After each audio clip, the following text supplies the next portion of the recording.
बोलिए श्री दादा गुरु महाराज की जय।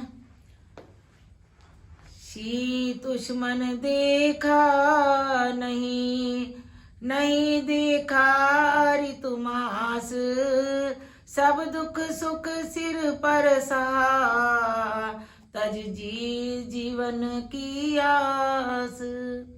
सर्दी गर्मी और ऋतु मास मौसम नहीं देखा, अपने जीवन की आस छोड़कर सब प्रकार के दुखों को अपने सिर पर सहन किया। सपनों गुरु आज्ञा करे, सेवक कर दिखलाए, गुरु प्रेम सेवक सोई, गुरु रूप हो जाए। अगर स्वप्न में भी गुरु आज्ञा दे दे तो सेवक को उस आज्ञा का पालन करना चाहिए। ऐसा शिष्य ही सच्चा सेवक कहलाता है। सच तो यह है कि वह सेवक ही गुरु कृपा एक दिन गुरु रूप हो जाता है। जिमि हरीश चंद सत्यवादी, राम याद रहलीन समाधि, सकल प्रकार त्याग प्रभु की ना, वस्त्र पात्र कछु संग नहीं लीना। जैसे राजा हरिश्चंद्र सत्यवादी को स्वप्न में गुरु आज्ञा हुई और उसने अपना सर्वस्व गुरु चरणों में अर्पित कर दिया, ऐसे ही राम याद परमहंस दयाल जी ने करके दिखा दिया। हर तरह से त्याग का आदर्श पेश किया। कोई वस्त्र या पात्र आदि अपने साथ नहीं लिया। श्रावण मास वर्षा ऋतु आई, छन पर रहे सहा छवाई, अकबरपुर वन वृक्ष जो लेका, लता बेल चौं और अनेका। इन्हीं दिनों में श्रावण मास वर्षा ऋतु आ गई, जबकि साधु महात्मा 4 मास व्यतीत करने के लिए एक ही स्थान पर रहते हैं, परंतु आपने कोई छन छप्पर निवास स्थान नहीं बनाया। अकबरपुर के घने जंगलों में जहां अनेकों वृक्ष और लताएं फैल रही थी, ऐसे भयावने निर्जन वनों में रहना पसंद किया। तरुतल कर कछु काल निवासा, पहुँचे नोहट गाव सुपासा, निकसी सावन मास की धूपा, बाड़ी प्यास देख जल कूपा। कुछ समय तक वृक्षों की ओट में रहे। उसके पश्चात एक नोहट गांव के समीपवर्ती वन में रहने लगे। श्रावण भादो की कड़कती धूप थी, अपनी विशेषता रखती है। ऐसी कड़ाकेदार धूप में प्यास सताने लगी, क्योंकि समीप ही ग्राम की ओर एक कूप दिखाई दे रहा था। बैठे जाई वृक्षन की ओटा, कदली पात कर लिए लंगोटा, यही प्रकार बैठे तन डापी, ठिठुर ठिठुर जावत तन कापी। प्यास बुझाने के लिए आगे बढ़े तो कुछ लोगों की चहल पहल देखी, तब नगन तन को केले की छाल से ढांप लिया और वृक्षों की ओट में आ जाकर बैठ गए। वर्षा की शीतल आयु से शरीर ठिठुर ठिठुर कर कांप रहा था। कछुक लोग देख देख भय माने, साधु असाध नहीं पहचाने, निज तन साधु कष्ट सब सही, पर दुख देख शांत नहीं रही। कुछ लोग त्यागी बाबा को वृक्षों की ओट में बैठे देखकर मन ही मन भय मान रहे थे, क्योंकि साधु की पहचान भी तो कठिन है। साधु अपने तन पर अनेकों कष्ट सहन करता है, परंतु दूसरे को दुखी देखकर अशांत हो उठता है, क्योंकि सच्चा साधु सबको अपनी ही आत्मा मानता है। भूख प्यास सर्दी गए भूला, राम काज देख प्रतिकूला, राज कर्मचारी तायो, निर्धन ब्राह्मण बोल पठायो। साधु बाबा को भूख प्यास और सर्दी का कष्ट सब भूल गया, क्योंकि अन्याय देखा, राजकाज कार्य को प्रतिकूल देखा, जो कि गरीब ब्राह्मण के साथ एक राज कर्मचारी अनुचित व्यवहार कर रहा था और महाराज श्री वृक्षों की ओट में बैठे यह सब दृश्य देख रहे थे। निकट बुलाए करी मार पिटाई, अनुचित मांगत दाम मिठाई, ब्राह्मण वाच सकियो नहीं पाती, बोलियो कर्मचारी उत्पाती। राज कर्मचारी ने ब्राह्मण को अपने समीप बुलाया और झाड़ झपड़ करके उस बेचारे की पिटाई करने लगा। कुछ रिश्वत मिठाई की मांग कर रहा था। एक नोटिस उसके हाथ में था। ब्राह्मण बेचारा निरक्षर था और कर्मचारी उसे डरा धमका रहा था। झूठ साच के भय दिखलायो, घर ते बाहर खेच ले आयो, दीनहीन दिज रोए पुकारा, जुटे लोग सुन हाहाकारा। वे कुछ झूठी सच्ची धमकी देकर ब्राह्मण देवता को पकड़कर घर के बाहर खींच ले आया। बेचारा दीनहीन ब्राह्मण रोकर पुकारने लगा तो कुछ लोग उसकी हाहाकार सुनकर इकट्ठे हो गए। परोपकारी संत सुन दर्द भरी आवाज, भाग उठे सुधि भूल तन, बैठे आन समाज। परोपकारी साधु बाबा ने भी उसकी दर्द भरी आवाज को सुना तो अपने तन की सुध बुध भूलकर एकाएक भागे चले आए और वहां जितना समाज जुटा हुआ था उनके बीच में आकर बैठ गए। राज कर्मचारी ने पूछा, अधिक ही बाजत है घट छूछा, लाओ तो देखे परवाना, है ये कैसो राज विधाना। साधु बाबा ने राज कर्मचारी से आकर पूछा, क्या बात है, इतनी बातें बना रहे हो, मालूम होता है थोथा चना बाजे घना, लाओ जो हम भी देखे क्या परवाना लेकर आए हो। इस बेचारे ने ऐसा क्या अपराध किया है, तुम्हारा विधान क्या कहता है। असी अपराध को नदिज कीनो, लोगन छीन परवाना लीनो, बाचे कौन ग्रामीण निरक्षर, साधु बाबा पहुँचे साक्षर। ऐसा कौन सा अपराध ब्राह्मण ने किया है, हम भी तो देखें। ऐसा कहते हुए लोगों ने परवाना उसके हाथ से छीन लिया, परंतु उसको पढ़े कौन। ग्रामीण तो बेचारे सभी निरक्षर थे कि तुरंत ही साधु बाबा जो पढ़े लिखे हुए थे आगे बढ़े। पाती बाज भेद बतलायो, राजन दिज कहूँ बोल पठायो, पाती सुनत सकल ब्रह्मनाशा, दिज मन जागी भक्ति पिपासा। नोटिस को अच्छी तरह पढ़ा और सब भेद खोल कर बताया कि पत्र में केवल ब्राह्मण को नगर आगीश की ओर से बुलावा आया है।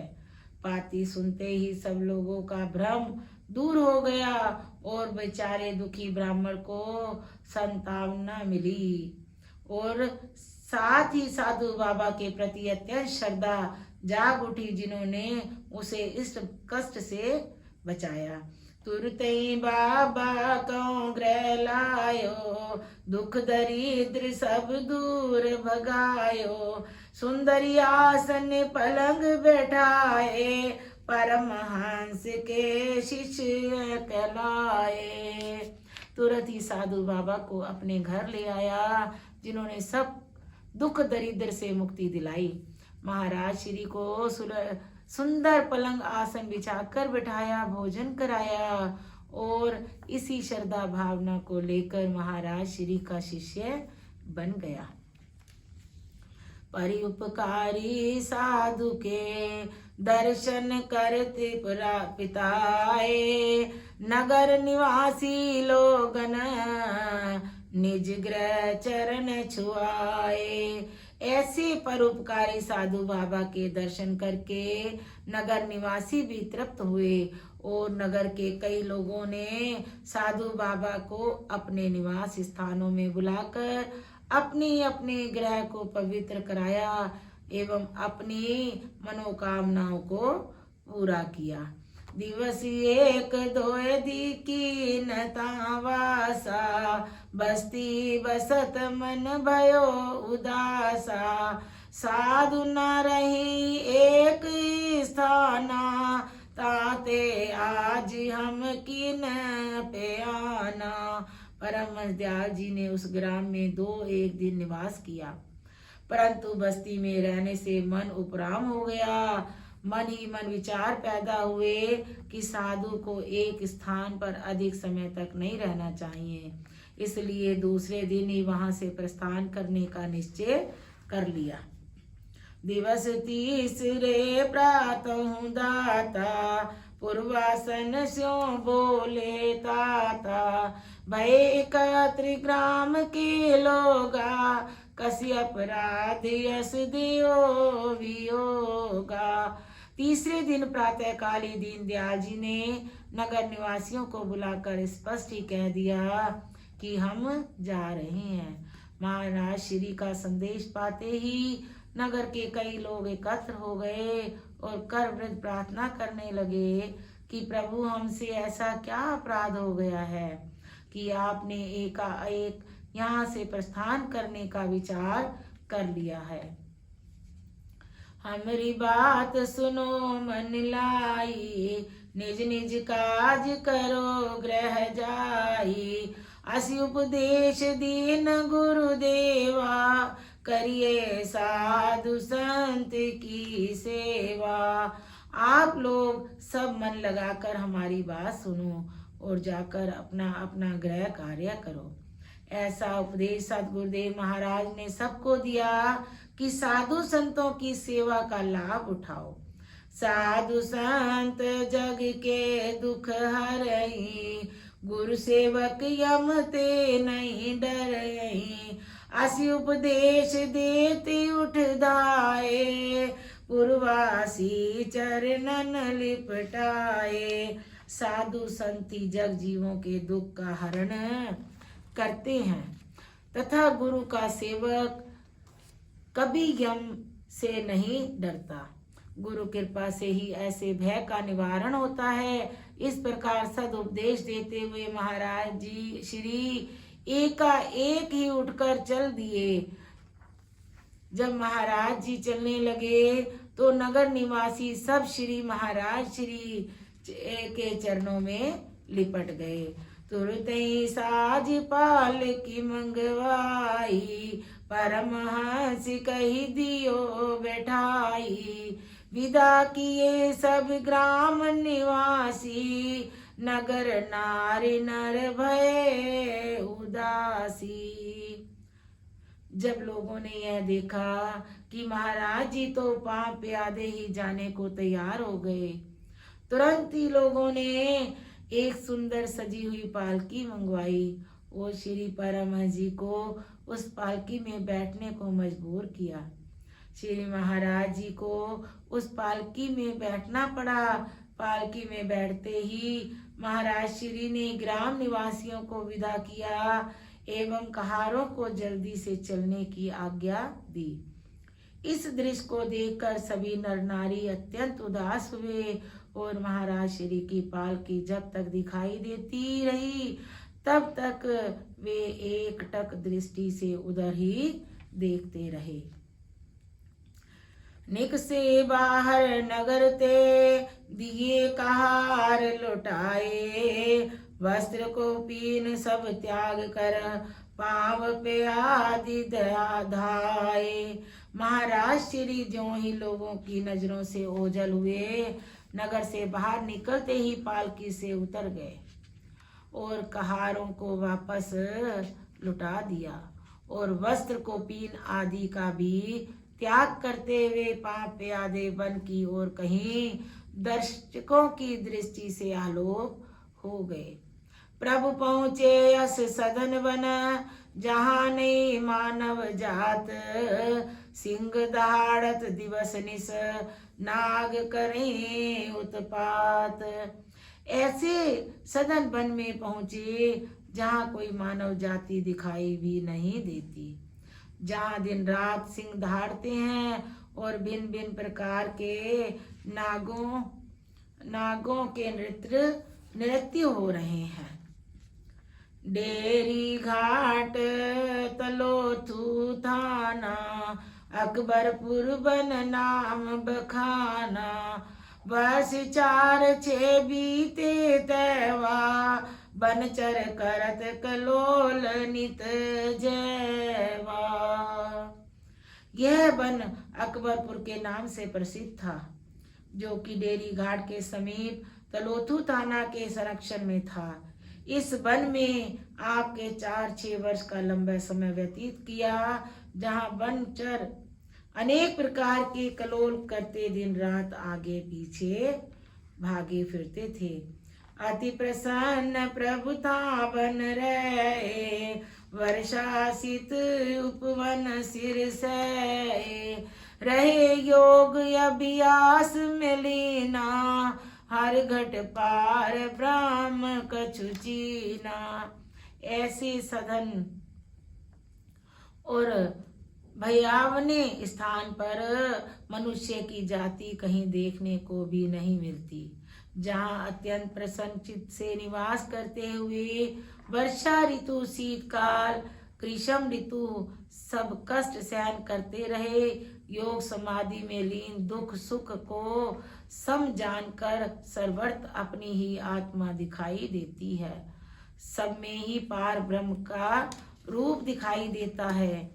रहे बैठ आसन साधी, कृष्ण पक्ष रहे लीन समाधि, अमावस रात्रि प्रभु देखा, महाप्रकाश नाम मणि रेखा। ऐसा आसन साधन कर बैठे कि एक बार तो 15 दिन तक पूरा पखावड़ा कृष्ण पक्ष व्यतीत हो गया, समाधि खुली ही नहीं। और जब 15 दिन के बाद अमावस की अंधेरी रात में नेत्र खुले तो क्या देखा कि उस महान अंधकार में सामने ही एक प्रकाश हो रहा है। दिल में विचार आया कि यह प्रकाश किसका है, देखना तो चाहिए। निर्भय पद के वासी बाबा, परमहंस सन्यासी बाबा, दाई तुरंत प्रकाश समीपा, लखिय प्रकाश तेल बिन दीपा। मन ही मन ऐसा विचार कर निर्भय पद के वासी तपसी परमहंस सन्यासी बाबा तुरंत ही उठकर उस प्रकाश के समीप पहुंचे एवं देखा कि बिना किसी दीपक के ऐसा प्रकाश किस चीज का है।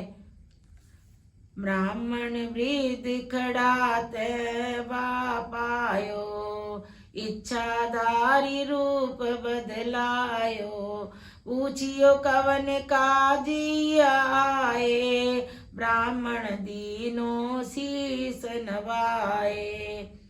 जब उस प्रकाश के पास पहुंचे तो प्रकाश के स्थान पर एक वृद्ध ब्राह्मण को खड़ा देखा। तब पता चला कि यह प्रकाश तो इसी इच्छाधारी का था, इसी नाग की मणि का प्रकाश था। उसी ने वृद्ध ब्राह्मण का रूप धारण कर लिया है। तब सी बाबा पूछते हैं कि आपका यहाँ किस कारण आना हुआ है, परंतु ब्राह्मण ने कुछ भी उत्तर ना देते हुए शीश को झुका दिया। पुनि मानव तन पलट कर निज रूप लियो धार। जन्म सफल कर चल दिए नागों के सरदार। उसी समय मानव तन को पलटकर अपने असली रूप में नाग देवता ने वहां से प्रस्थान किया। मानो नागों के सरदार अपना जीवन सफल करने आए थे और तपसी साधु का दर्शन करके चले गए। ए प्रकार वन विचरत रहे, भांति अनेक कष्ट प्रभु सहे। मधुकरी करत रहे कऊ काला, विचरे नगर ग्राम किरपाला। इस प्रकार तपसी बाबा वनों में विचरते रहे और अनेक प्रकार के कष्ट सहन करते रहे। बिना अन्न के ही कुछ समय व्यतीत किया और कुछ समय तक मधुकरी करके माग करके जीविका चलाई। वनों में तथा नगर ग्रामों में भी विचरे, पर उपकार हेतु अनेकों रूप बदलते रहे। कछुक दिवस भोजन नहीं पायो, केवल जल स्यों समय बितायो।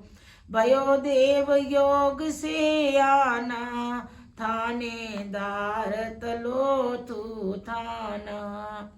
कई कई दिन तक भोजन नहीं मिला तो केवल जल और फल से ही समय व्यतीत किया। इसी वन में एक बार अचानक ही जन रक्षार्थ भ्रमण करते हुए तलोतू थाना के थानेदार का आना हुआ।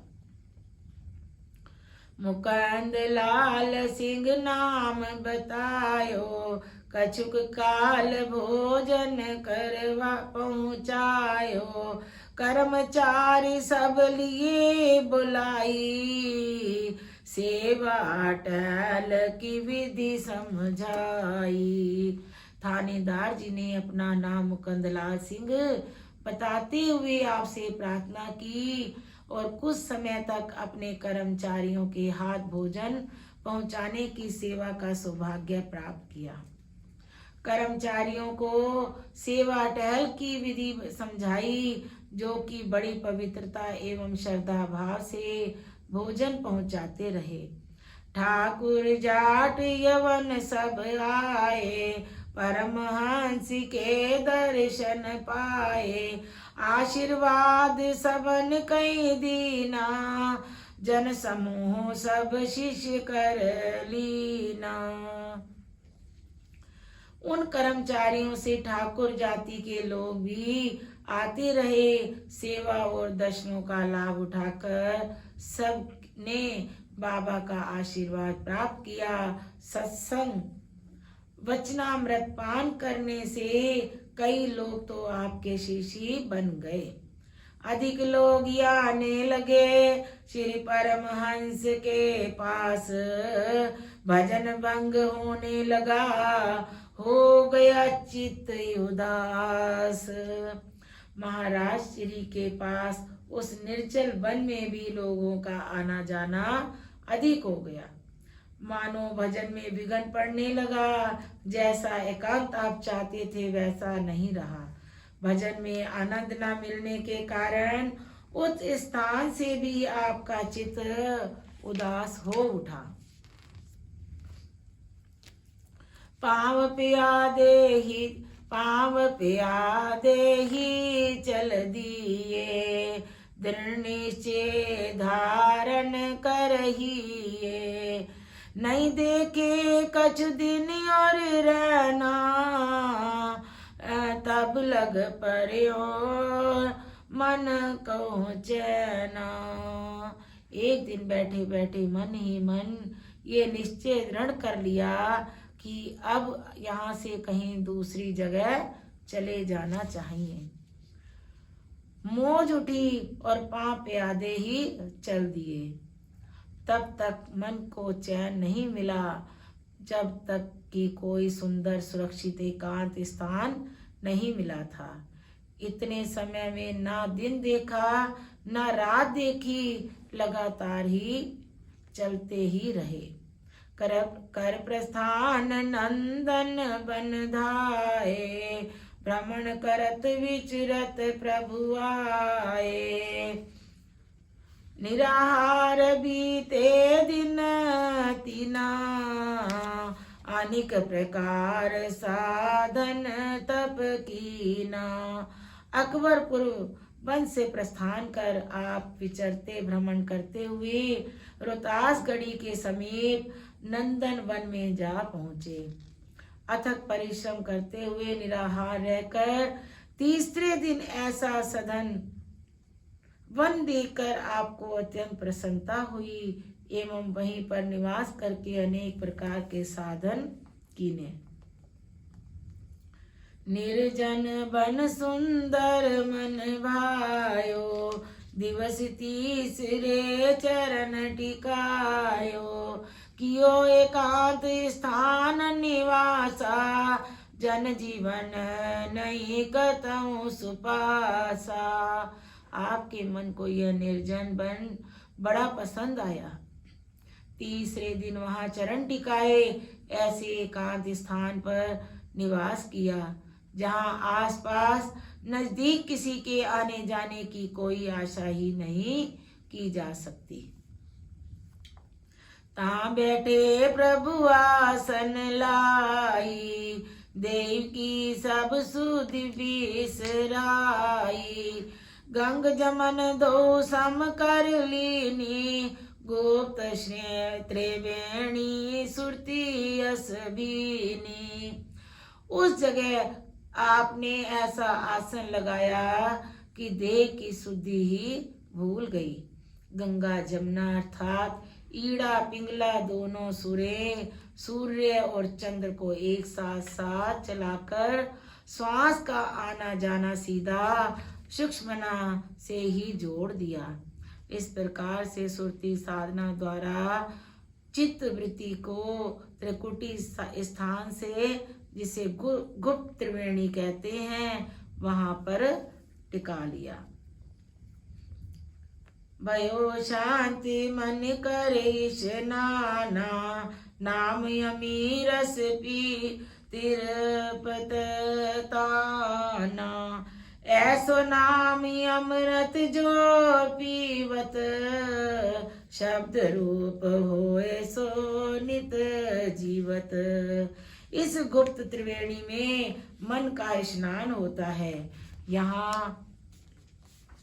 यहाँ से नाम रूपी अमृत का रसवादन प्रारंभ होता है। इसी से प्यासे मन की तृप्ति होती है। ऐसा नाम अमृत जो योगी संत जन प्राप्त करते हैं, वह सो शब्द में सो स्वरूप होकर अमर जीवन को प्राप्त करते हैं, जहाँ पर काल की पहुंच भी नहीं है। देही मेरे हो ए विदेहा, भयो सत्य स्यो सत्य स्नेहा। यह गति बिरला योगी जाने, तई नहीं श्रवण न को बखाने। परमहंस दयाल जी ऐसी अवस्था में लीन हो गए कि देही में होते हुए भी विधेय अवस्था में पहुंच गए। मानो अपने उस सत्य चैतन्य आत्म स्वरूप में मगन हो गए। ऐसी गति किसी विरले योगी को ही प्राप्त होती है। उस अवस्था में सुनने वाला अथवा बोलने वाला कोई भी नहीं होता, अर्थात देह अध्यास नहीं रहता है। नहीं वर्णन नहीं श्रवण तहाँ, नहीं रंग नहीं रूप, बिन धरती व मैल में राज करे सो भूप। वहां कोई बोलने वाला या सुनने वाला नहीं है, न रंग है न रूप है। वह महल ही बिना धरती के है, जहाँ सो स्वरूप उस पार ब्रह्म का निवास है। वहाँ उस चैतन्य शक्ति का राज है। आप ही आप हैं, दूसरा कोई है ही नहीं। तुम्हें पाया तो मैं गुम हो गया, अब अपने आप को लाऊं कहाँ से। बिनयन जल रहे पवन आहारी, देई की सुधि सकल विसारी। जय जय स्थल बैठे प्रभु दयाला, अंधकार में भयो उजाला। ऐसी अभ्यास की अवस्था में आप बिना अन्न जल के बिना दिनों तक पावन आहारी रहे। देह की सुध की नहीं थी। जिस जिस जगत की आप बैठे वहीं अंधकार में रात्रि में ही उजाला पाया गया।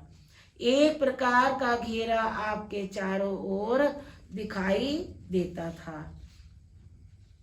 रहे मौन बोले नहीं बानी, आवत जात रहे मुनि ज्ञानी। यतन अनेक किए नहीं बोले, पकड़ ढुलावई तन नहीं डोले। आपने अनिश्चित काल के लिए मौन व्रत धारण किए रखा, वाणी द्वारा कोई भी शब्द उच्चारण नहीं किया।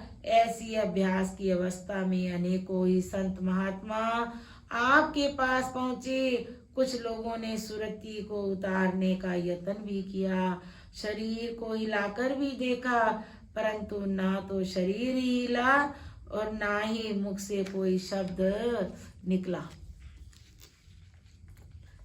3 मासी अवसर भयो बीती, अस साधी प्रभु योग की रीति। अति कठोर साधन प्रभु करे, मुख ते शब्द न एक उचरे। उस अखंड समाधि अवस्था में 3 मास का समय व्यतीत हो गया।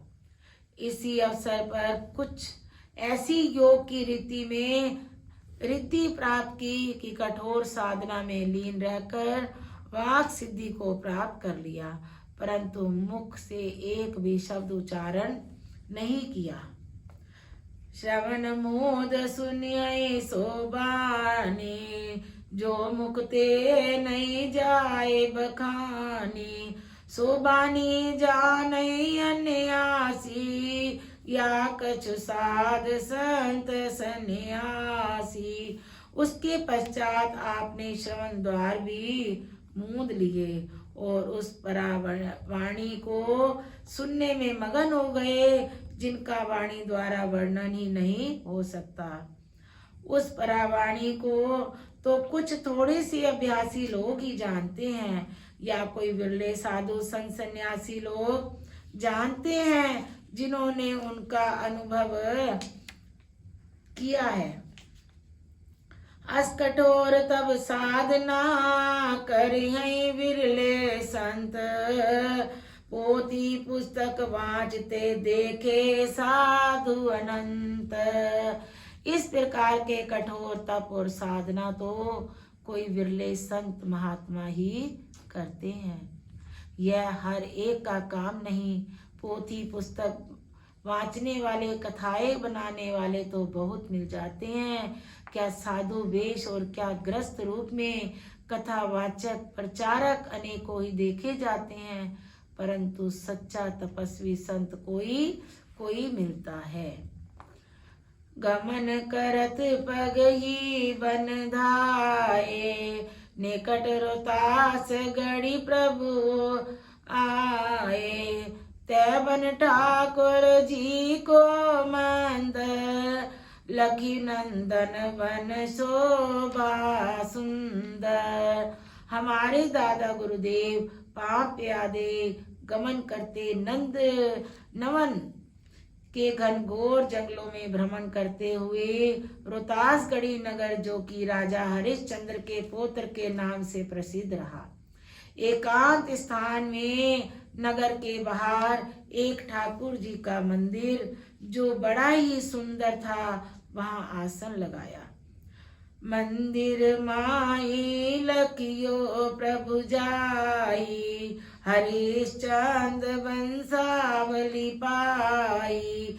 नगर समीप सुंदर बन पासा, कछुक काल की नोता वासा। महाराज श्री ने मंदिर में जाकर देखा तो राजा हरिश्चंद्र की वंशावली पाई। बड़े ही प्रसन्न हुए कि एक सत्यवादी धर्मात्मा राजा के अंश से संबंधित मंदिर में रहने का अवसर मिला है।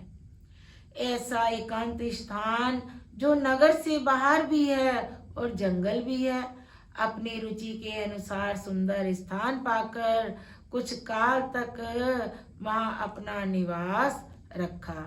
बैठ एकांत करत रहे ध्याना, अल्प आहार दूध जल पाना। एक दिवस राजन आयो, राधा प्रसाद सी नाम बतलायो। ऐसे एकांत स्थान में भजन बंदगी त्राटक ध्यान लगाकर बैठे रहते थे। कोई शोर शार नहीं, अपनी इच्छा से जब तक चाहे बैठे रहे, कोई उठाने वाला भी नहीं। दूध दही आदि का अल्प आहार करते रहे, अंत का त्याग रहा। इसी स्थान पर ही राजा राधे प्रसाद सिंह जी से भेंट हो गई।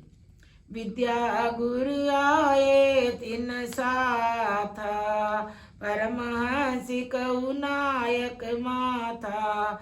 निकसी जान पहचान पुरानी, दादा गुरु बोले सन्मानी। महाराज राजा प्रसाद सिंह जी के साथ अचानक आपके विद्या गुरु श्री जयप्रकाश जी का भी आगमन हो गया। इन्होंने एक परमहंस रूप को बड़ी श्रद्धा से प्रणाम किया, परंतु जब पुरानी जान पहचान निकल पड़ी तो श्री परमहंस दयाल जी ने श्री भी अपने विद्या गुरु का बड़ा आदर सम्मान किया। जय प्रकाश विद्या गुरु भय प्रसन्न यह देख, लखी आपके भाल से में ब्रह्म विद्या की रेख।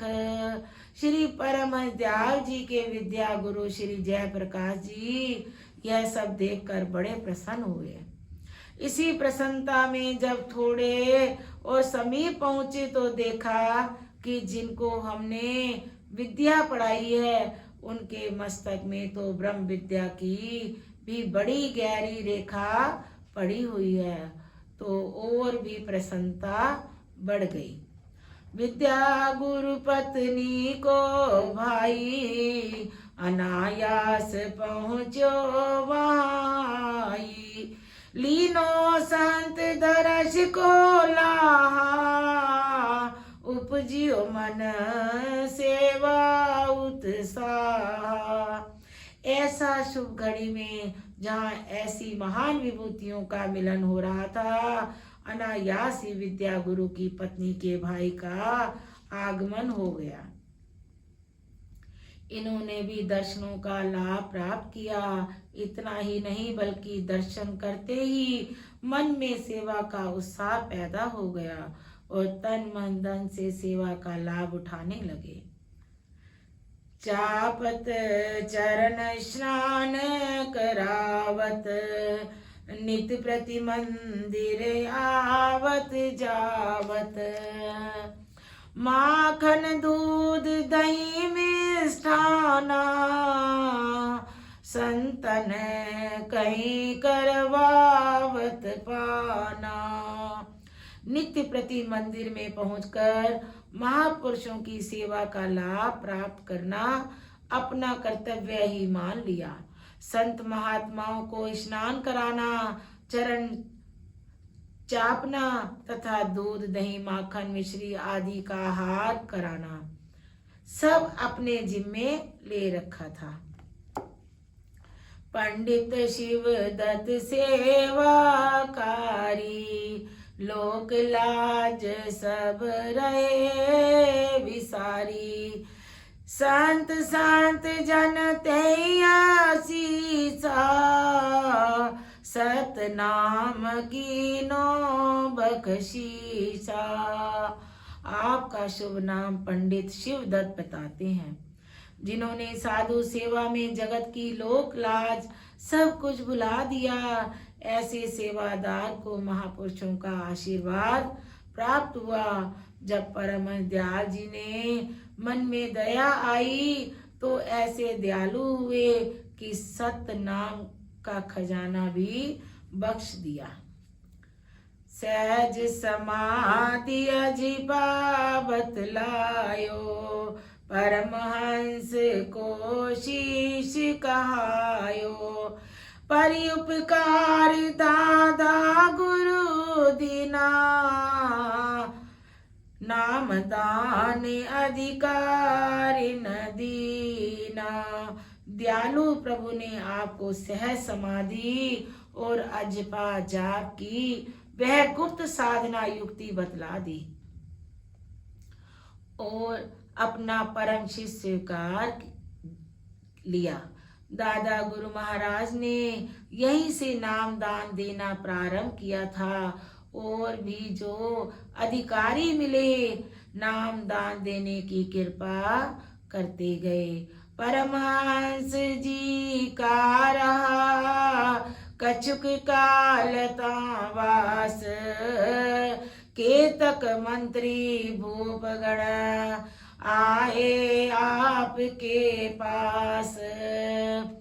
कुछ समय तक महाराज श्री का निवास इस स्थान पर रहा और इसी समय के अंदर ही आसपास की छोटी छोटी रियासतों के भूप और मंत्री लोग आपकी शरण में आए और सत्संग का लाभ प्राप्त किया अथवा गुरु दीक्षा भी प्राप्त की। बोलिए श्री परमहंस दयाल जी महाराज की जय। बोलो श्री दादा गुरु महाराज की जय। बोलो श्री नंगली निवासी भगवान की जय। बोलो श्री परमहंस दयाल जी महाराज की जय।